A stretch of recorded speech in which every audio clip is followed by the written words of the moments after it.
The excess water released from Kandong Dam and the incessant rain had caused Kopili River to flow above danger mark. This had caused a flood affecting several villages falling under Rongkhang and Bitung Rengthama constituency.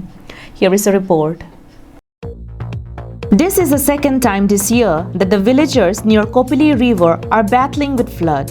It had affected several neighboring villages falling under Rongkhang and Bitung Rengthama constituency.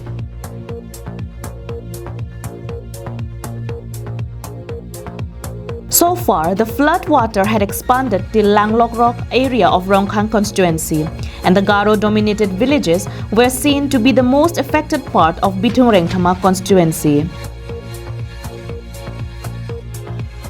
The affected villagers had to flee from their own houses to higher ground for shelter along with their cattle, utensils, and all essential materials. So far, no any aid from the government had been received by the villagers. Vicky Bay from Dongkamukam, Karbianglong Live.